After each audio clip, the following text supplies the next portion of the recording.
Hello children, today I will continue the lesson, the sectors of Indian economy, and the topic is where most of the people are employed. If we study the data of our country for the last 40 years, we find that there is a change in the role of the different sectors of the economy, and the contribution of secondary sector, tertiary sector has increased, and their contribution towards the GDP is better than the agriculture. But agriculture is the sector that employs most of the population, whereas the production of goods went up by more than 9 times and employment by around 3 times in the secondary sector, and production in the service sector rose by more than 14 times and employment around 5 times. So as a result, more than half of the workers in the country are working in agriculture, that is primary sector, producing only a quarter of the GDP, gross domestic product. But in contrast to this, the secondary and tertiary sector produce 3/4 of the produce, whereas they employ less than half of the people. It means the agriculture sector provides maximum jobs, that is in the primary sector.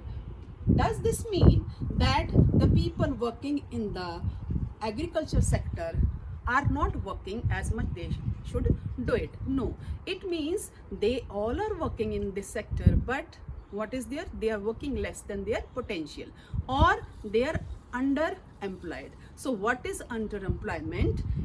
A situation of underemployment where people are apparently working, but all of them are made to work less than their potential. This kind of underemployment is hidden in contrast to someone who doesn't have a job and is clearly visible as unemployed. Hence it is called as a disguised unemployment. This disguised unemployment also is visible in the urban areas, where we can find the casual workers working as daily wage earners, for example painters, plumbers, and the people who are doing the repairing work of electrician. And daily wage earners are those vegetable vendors. They are working since morning till evening, and many of them till night also, but they are not able to get a better earnings, and they are rarely they are able to meet all the necessities of the life. So how can we generate more employment in our country? That is, the parameters are there over here. First of all, that is the construction of a well, dam, and the canals. For this, we see the example in the rural areas. It is given in the book, that is of Lakshmi, who has 2 hectares of unirrigated land. If the government construct a well or provides him loan, fine, then she can construct the well and can ultimately will raise the crops, that is during the rabi season 2 crops she can raise. Or government construct a dam, and through canals water can be supplied, which will help her to cultivate the fields, and she will be able to raise better crops. Development of transportation facilities and availability of cheap credit facilities.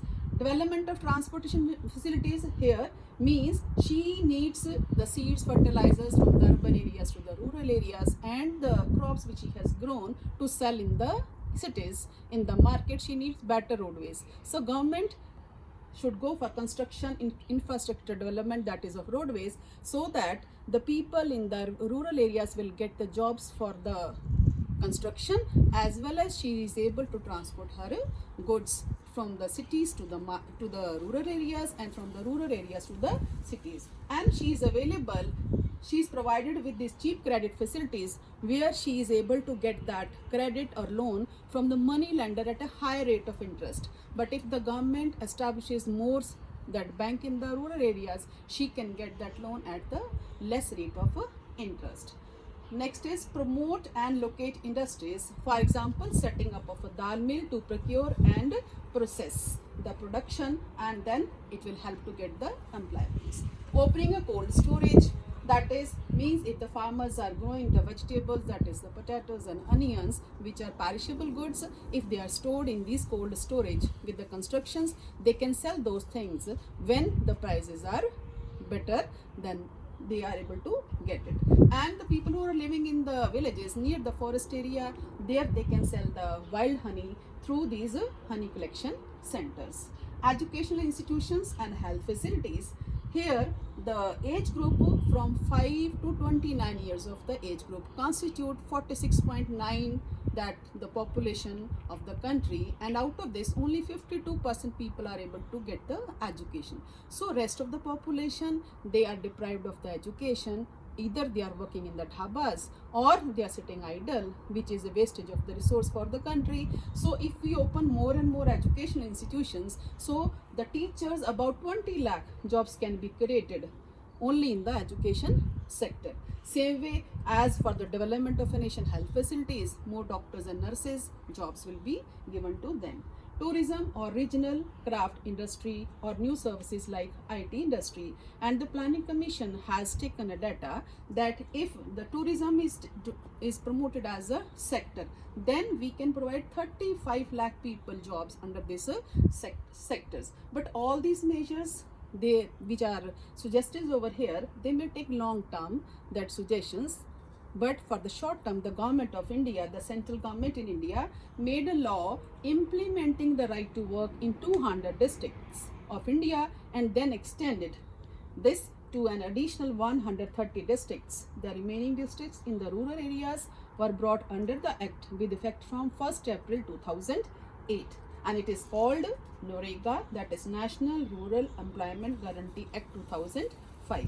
Under this sector, all those who are able to and are in need of the work are guaranteed 100 days of employment in a year by the government, and if the government fails in its duty to provide the employment, it will give unemployment allowances to the people.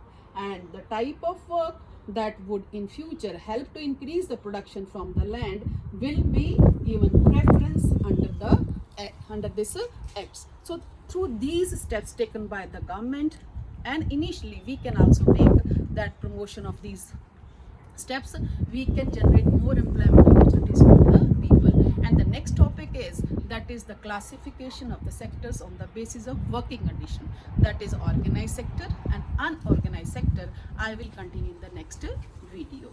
Thank you. Stay blessed.